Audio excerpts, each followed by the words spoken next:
नमस्कार दोस्तों, स्वागत है आप सभी का स्मार्ट क्लासेस होल एग्जाम पर। और आप देख रहे हैं ग्राम पंचायत अधिकारी की टेस्ट सीरीज। तो दोस्तों आइए इसमें पूछे जाने वाले प्रश्नों पर विचार करते हैं।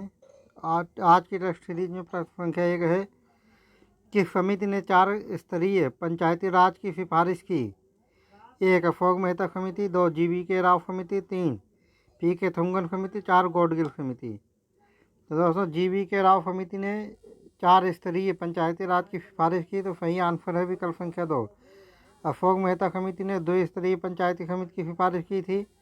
PK थुंगन समिति और गौडगिल समिति ने 3 त्रिस्तरीय पंचायती राज की सिफारिश की थी। तो दोस्तों आइए विभिन्न समितियों के द्वारा किए गए सिफारिशों पर एक नज़र डाल लेते हैं। सबसे पहले है बलवंत राय मेहता समिति। ग्रामीण विकास को गति देने के लिए और इसमें लोगों की भागीदारी सुनिश्चित करने के लिए 1952 में सामुदायिक विकास कार्यक्रम की शुरुआत की गई। इस कार्यक्रम के सहयोग के लिए 1953 में राष्ट्रीय विस्तार सेवा की शुरुआत की गई है। जनवरी 1957 में भारत सरकार ने सामुदायिक विकास कार्यक्रम 1952 तथा राष्ट्रीय विकास सेवा 1953 द्वारा कार्यों की जांच और उनके बेहतर ढंग से कार्य करने के लिए उपाय सुझाने के लिए एक समिति का गठन किया।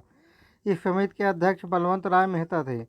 समिति ने नवंबर 1957 को अपनी रिपोर्ट सौंपी और लोकतांत्रिक विकेंद्रीकरण की योजना की सिफारिश की, जो कि अंतिम रूप से पंचायती राज के रूप में जाना गया। समिति द्वारा यानी कि बलवंत राय समिति द्वारा दी गई विशिष्ट सिफारिशें इस प्रकार हैं। 1 3 स्तरीय पंचायती राज पद्धति की स्थापना। गांव स्तर पर पंचायती राज, ब्लॉक स्तर पर पंचायत समिति और जिला स्तर पर जिला परिषद। ग्राम पंचायत की स्थापना प्रत्यक्ष रूप से चुने प्रतिनिधियों द्वारा होना चाहिए, जबकि पंचायती राज और जिला परिषद का गठन अप्रत्यक्ष रूप से चुने सदस्यों द्वारा होना चाहिए। सभी योजना के विकास के कार्य इन निकायों को सौंपे जाने चाहिए तथा इन निकायों को पर्याप्त स्रोत मिलने चाहिए ताकि ये कार्यों और जिम्मेदारियों को संपादित करने में समर्थ हो सकें। 4 पंचायत समिति के कार्यकारी निकाय तथा जिला परिषद को सलाहकारी, समन्वयकारी और पर्यवेक्षण निकाय होना चाहिए। 5 जिला परिषद का अध्यक्ष जिलाधिकारी होना चाहिए। समिति की इन सिफारिशों को राष्ट्रीय विकास परिषद द्वारा जनवरी 1958 में स्वीकार किया गया, लेकिन परिषद ने कोई एक निश्चित फॉर्मेट तैयार नहीं किया और इसे राज्यों पर छोड़ दिया कि वह जिस तरह चाहे इसे लागू करें। राजस्थान देश का पहला राज्य था जहां पंचायती राज की स्थापना हुई। इस योजना का उद्घाटन 2 अक्टूबर 1959 को राजस्थान के नागौर जिले में तत्कालीन प्रधानमंत्री जवाहरलाल नेहरू ने किया। 1960 दशक के मध्य तक बहुत से राज्यों ने पंचायती राज संस्थाएं स्थापित कर लिया, लेकिन चूंकि केंद्र सरकार ने इसका कोई निश्चित ढांचा नहीं बनाया था, इसलिए राज्यों ने इसे अपने अपने तरीके से लागू कर दिया। जैसे कि राजस्थान ने त्रिस्तरीय पद्धति अपनाया, तमिलनाडु ने 2 स्तरीय पद्धति अपनाया और पश्चिम बंगाल ने 4 स्तरीय पद्धति अपनाई। राजस्थान आंध्र प्रदेश पद्धति में पंचायती राज समिति को शक्तिशाली बनाया गया, जबकि महाराष्ट्र गुजरात पद्धति में जिला परिषद को शक्तिशाली बनाया गया। दूसरी समिति है दोस्तों अशोक मेहता समिति। दिसंबर 1977 में जनता पार्टी की सरकार ने अशोक मेहता की अध्यक्षता में पंचायती राज संस्थाओं पर एक समिति का गठन किया। इसने अगस्त 1978 में अपनी रिपोर्ट सौंपी और देश के पतनोन्मुख पंचायती राज पद्धति को पुनर्जीवित और मजबूत करने हेतु 132 सिफारिशें की। अशोक मेहता समिति की कुछ मुख्य सिफारिशें इस प्रकार हैं दोस्तों। 1 त्रिस्तरीय पंचायती राज पद्धति को 2 स्तरीय पद्धति में बदलना चाहिए। जिला स्तर पर जिला परिषद और उसके नीचे मंडल पंचायत, जिसमें 15,000 से 20,000 जनसंख्या वाले गांव के समूह होना चाहिए। 2 राज्य स्तर के नीचे लोक निरीक्षण के विकेंद्रीकरण के लिए जिला ही प्रथम बिंदु होना चाहिए। 3 जिला परिषद कार्यकारी निकाय होना चाहिए और राज्य स्तर पर योजना और विकास के लिए जिम्मेदार बनाया जाए। 4 अपने आर्थिक स्रोतों के लिए पंचायती राज संस्थाओं के पास कर लगाने की अनिवार्य शक्ति हो। 5 अन्य पंचायत को इस विकास पंचायत के अलग निकाय के रूप में रखा जाना चाहिए। एक योग्य न्यायाधीश द्वारा इनके निर्देशन किया जाना चाहिए। 6. पंचायती राज संस्थाओं के मामलों की देखरेख के लिए राज्य मंत्रिपरिषद में एक मंत्री की नियुक्ति होनी चाहिए और पंचायती राज भंग होने की स्थिति में 6 महीने के भीतर चुनाव करा लिया जाना चाहिए। 7. पंचायती राज संस्थाओं को संवैधानिक मान्यता दी जानी चाहिए। इससे उन्हें उपयुक्त हैसियत के साथ ही सतत सक्रियता का आश्वासन मिलेगा। उस समय की जनता पार्टी सरकार के भंग होने के कारण केंद्रीय स्तर पर अशोक मेहता समिति की सिफारिशें नज़रअंदाज कर दी गई। फिर भी 3 राज्य कर्नाटक, पश्चिम बंगाल और आंध्र प्रदेश ने अशोक मेहता समिति की सिफारिशों को ध्यान में रखकर पंचायती राज संस्थाओं के पुनरुद्धार के लिए एक कदम उठाए। GVK राव समिति ग्रामीण विकास एवं गरीबी उन्मूलन कार्यक्रम की समीक्षा करने के लिए योजना आयोग द्वारा 1985 में GVK राव की अध्यक्षता में एक समिति का गठन किया गया। इन्होंने पंचायती राज को बिना जड़ का घास कहा और पंचायती राज पद्धति को मजबूत और पुनर्जीवित करने हेतु विभिन्न सिफारिशें की, जो कि बहुत हद तक अशोक मेहता के सिफारिशों के समान ही थी। जैसे 1. जिला स्तरीय निकाय अर्थात जिला परिषद को लोकतांत्रिक विकेंद्रीकरण में सर्वाधिक महत्वपूर्ण स्थान दिया जाना चाहिए। यह कहा गया कि नियोजन एवं विकास की उचित इकाई जिला है तथा जिला परिषद को उन सभी विकास कार्यक्रमों के प्रबंधन के लिए जिला मुख्य निकाय बनाया जाना चाहिए जो उस स्तर पर संचालित किए जा सकते हैं। 2. एक जिला विकास आयुक्त यानी कि डिस्ट्रिक्ट डेवलपमेंट कमिश्नर के पद का सृजन किया जाना चाहिए। इसे जिला परिषद के मुख्य कार्यकारी अधिकारी के रूप में कार्य करना चाहिए तथा उसे जिला स्तर के सभी विकास विभागों का प्रभारी होना चाहिए। 3. पंचायती राज संस्थाओं में नियमित निर्वाचन होना चाहिए। 4. LM सिंघवी समिति 1986 में राजीव गांधी सरकार ने लोकतंत्र के विकास के लिए पंचायती राज संस्थाओं के पुनरुद्धार पर एक अवधारणा पत्र तैयार करने के लिए एक समिति का गठन LM सिंघवी की अध्यक्षता में किया। इसमें निम्न सिफारिशें की गई। 1. इन्होंने सबसे मुख्य बात पंचायती राज संस्थाओं को संवैधानिक रूप से मान्यता देने की बात कही थी। इसने पंचायती राज विकास के नियमित, स्वतंत्र एवं निष्पक्ष चुनाव करने के संवैधानिक उपबंध बनाने की सलाह भी दी। गांव के समूह के लिए न्याय पंचायतों की स्थापना की बात कही। 3. ग्राम पंचायतों को ज़्यादा व्यवहारिक बनाने के लिए गांव का पुनर्गठन किया जाना। इसमें ग्राम सभा की महत्ता पर भी जोर दिया गया तथा इसे प्रत्यक्ष लोकतंत्र की मूर्ति बताया। 4. गांव की पंचायतों को ज़्यादा आर्थिक संसाधन उपलब्ध कराए जाने चाहिए।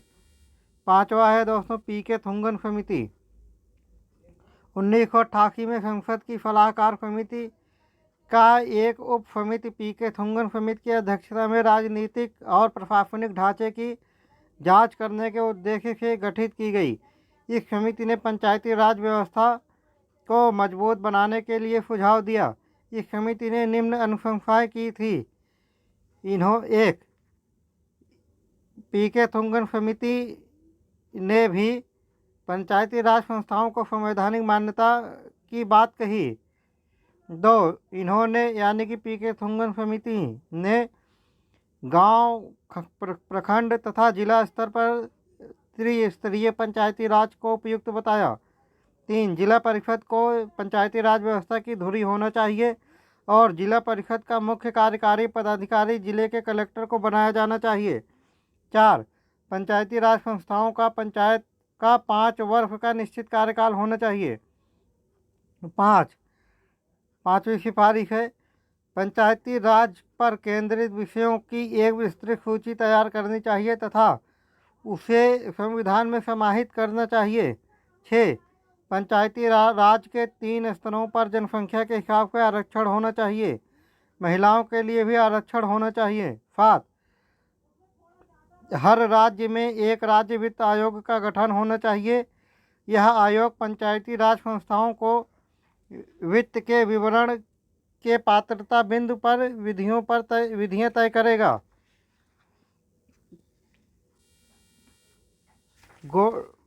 वी.एन. गॉडगिल समिति 1988 में वी.एन. गॉडगिल की अध्यक्षता में एक नीति एवं कार्यक्रम समिति का गठन कांग्रेस पार्टी ने किया था।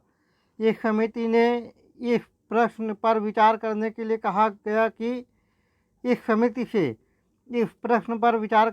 कहा गया कि पंचायती राज संस्थाओं के प्रभावकारी कैसे पंचायती राज संस्थाओं को प्रभावकारी कैसे बनाया जा सकता है। इस समिति ने अपनी रिपोर्ट में वही बातें दोहराई, जैसे कि पंचायती राज संस्थाओं को संवैधानिक दर्जा दिया जाए। 2. गांव, प्रखंड तथा जिला स्तर पर त्रिस्तरीय पंचायती राज व्यवस्था होना चाहिए। 3. पंचायती राज संस्थाओं का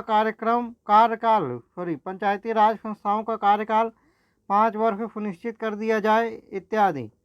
गॉडगिल समिति की ये अनुशंसाएं एक संशोधन विधेयक के निर्माण का आधार बनी। इस विधेयक का लक्ष्य था पंचायती राज संस्थाओं को संवैधानिक दर्जा तथा सुरक्षा देना। दोस्तों, पंचायती राज संबंधी कुछ महत्वपूर्ण समितियों की भी चर्चा कर लेते हैं, जो इस प्रकार हैं। समिति वर्ष कब गठन की गई और इसके विशेष कार्य पर एक नज़र डाल लेते हैं। बलवंत राय मेहता समिति 1957 समुदाय विकास कार्यक्रम के कार्यान्वयन की समीक्षा। बी.आर. राव समिति 1960 पंचायत संबंधी सांख्यिकी तर्क संगतता। एस.बी. मिश्रा समिति 1961 पंचायती राज एवं सहकारिता का अध्यक्ष दल। बी. ईश्वरन 1961 पंचायती राज एवं सहकारिता का अध्यक्ष दल।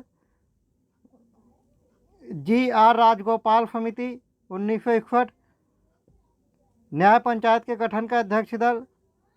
आर. दिवाकर समिति 1963 ग्राम सभा की स्थिति की समीक्षा। एम. रामाकृष्णैया 1963 पंचायती राज संस्थाओं की आय व्यय गणना का अध्ययन दल। के. संथानम समिति 1963 पंचायती राज संस्थाओं को वित्तीय प्रावधान की स्थिति की समीक्षा। के. संथानम समिति 1965 पंचायती राज संस्थाओं के निर्वाचन की रूपरेखा संबंधी अध्ययन।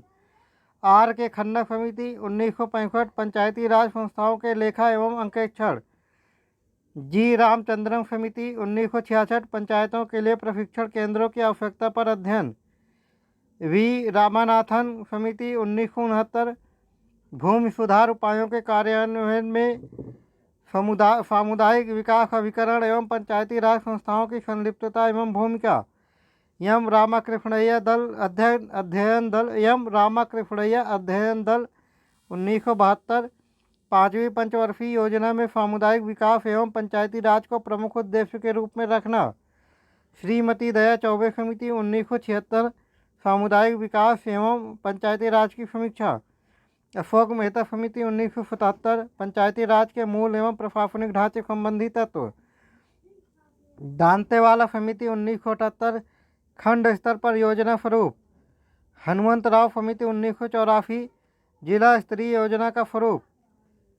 जी.वी. के राव समिति 1985 ग्रामीण विकास के लिए प्रशासनिक समायोजन एवं गरीबी निवारण कार्यक्रम।